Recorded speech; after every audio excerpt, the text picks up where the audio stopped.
राष्ट्रीय अध्यक्ष आज इस प्रेस वार्ता में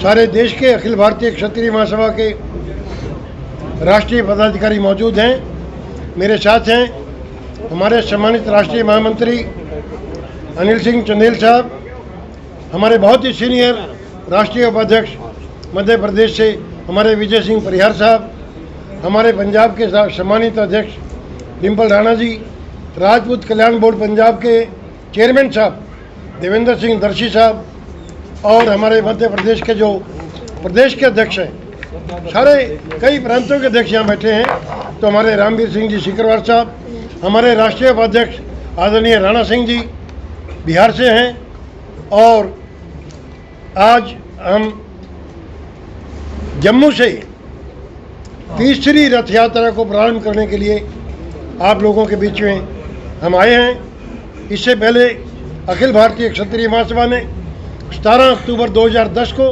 दशहरा के दिन राज तिलक भवन से कश्मीर से कन्याकुमारी, कन्याकुमारी से दिल्ली 5.5 महीने की रथ यात्रा जो है वो निकाली थी, और उसका रिजल्ट आया था।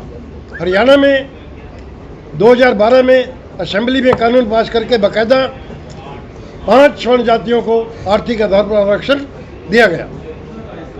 उसके बाद 2017 में हमने ये दूसरी रथ यात्रा वो भी 9 अगस्त को यहाँ से शुरू की थी। 9 अगस्त को शुरू करके 19 नवंबर को तालकटोरा स्टेडियम में उसका समापन हुआ, और उस रथ यात्रा के बाद सारे देश में एक ऐतिहासिक फैसला लिया गया।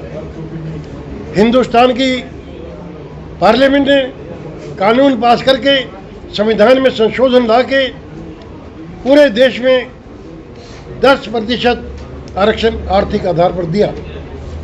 ये केवल और केवल 1982 से सतत अखिल भारतीय क्षत्रिय महासभा का ये संघर्ष रहा है, और उसका ये परिणाम है।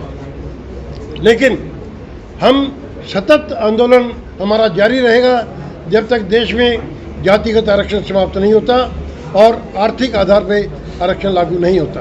नंबर 1 बात तो ये है। दूसरे, सामाजिक समरसता, ये बहुत महत्वपूर्ण बात है। सामाजिक समरसता आज देश में कितनी ज़रूरी है।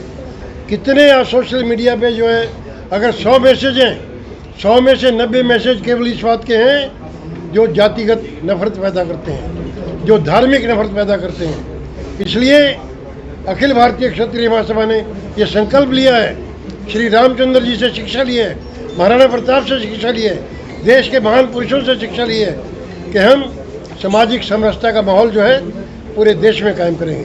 पूरे देश में जाएंगे, लोगों से अपील करेंगे कि ये नफरत की भावना जो किसी भी वजह से फैलाई जा रही है, ये बर्दाश्त नहीं हो सकती। देश टूट जाएगा, समाज टूट जाएगा, हम सब बर्बाद हो जाएंगे। तो समाज को इकट्ठा करना है, सब जातियों को इकट्ठा करना है, सब धर्मों को, धार्मिक संगठनों को मैंने अपील की है सबको।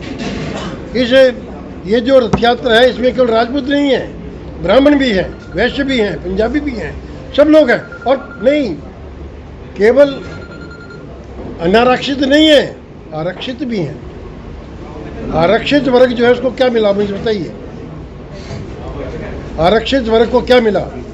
मैं जब दूसरी रथ यात्रा को लेकर हम और चंदेल साहब छत्तीसगढ़ में थे, तो टंडन साहब गवर्नर थे वहाँ के। उन्होंने कहा कि तंवर साहब मैं चंडीगढ़ से आता हूँ, चंडीगढ़ में मैं एक परिवार, ये गवर्नर साहब बोल रहे हैं, चंडीगढ़ में मैं एक परिवार को जानता हूँ, एक ही परिवार से 8 IAS और 8 IPS अफसर हैं। तो जो आरक्षित वर्ग है उसमें भी कुछ एक परिवारों का फायदा हुआ है, आम उस वर्ग का कोई फायदा नहीं है। तो ये दूसरी मांग हमारी ये है कि समाज में समरसता आए, और जो महान पुरुषों के इतिहास के साथ महाराणा प्रताप हैं, सम्राट मीर भोज हैं, अनेकपाल सम्राट हैं, उनके इतिहास के साथ जो है, चाहे गुज्जर हों चाहे कोई और हों, ये जो उनके साथ जो है उनको गुज्जर कह के या कुछ और कह के उनको जाति के नाम से जो पुकारते हैं, ये बहुत गलत बात है, बहुत निंदनीय है। ये राजपूत क्षत्रिय समाज ने कभी महाराणा प्रताप को राजपूत नहीं कहा, कभी